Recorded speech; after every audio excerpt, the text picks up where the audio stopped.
today's video, ito po si Lolo Odan. Nakatulala habang yung mga kapatid ko ay nag-aaway naman. Ano kayang iniisip dyan ni Lolo Odan na magkameron siyang jowa? Kung sino po yung maeksa dyan, pahingin naman, ibabalik na lang namin. Mga 52 years old po, kina po iyon. O kina po iyon kay Lolo Odan.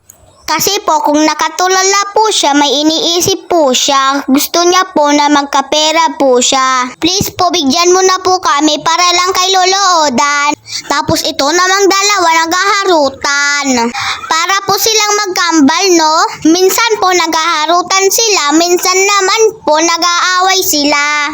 Ayan, nag-away na nga sila. Hindi ko lang ipapakita kasi baka kayo mag-judge. Kasi po, baka kayo mag-judge kung ganyan sila mag-away. Si Mama ay nagsasaing na po para sa aming panghapunan. Kasi po, hindi pa po kami kumakain ng panhapunan. Ang daming nagtatanong kung ilan ba kami mga babae o ilan ba kami magkakapatid.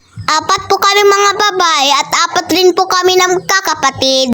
Ito naman po si Lolo Odan naglalabas dito sa ilog. Dito sa Haro, Kalinawan, Leyte. Ang ganda po dito at ang laki ng space niya.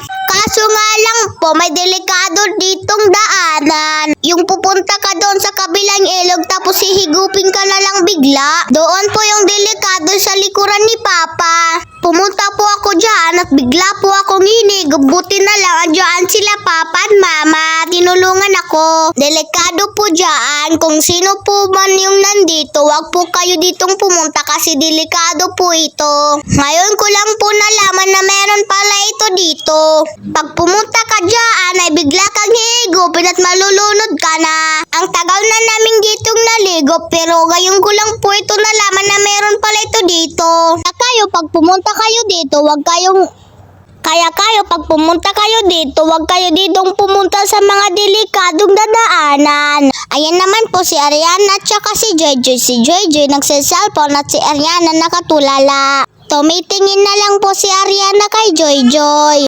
Ayan naman po ako, tinuturuan ko ng kapatid ko na magbasa ng number. Kasi po si Pune mag-grade 1 na hindi pa po niya kabisado yung mga numbers.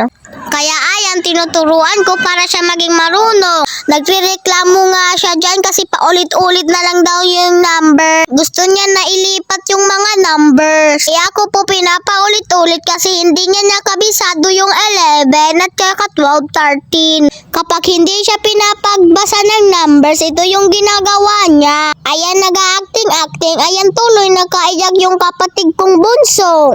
Akala mo naman magaling kang umacting, ang pangit kaya. Tingnan nyo guys, yung bangs niya ang pangit.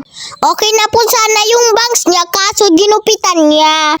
Yan tuloy, mungka na siyang kabayo. At pinagalitan pa siya ni Papa. Kaya ayan, napalo tuloy siya. Kaya ako sa inyo, wag kayo magupit ng iyo-iyo lang. Kasi papangit ang buhok mo. Bye-bye, thank you for watching. God bless.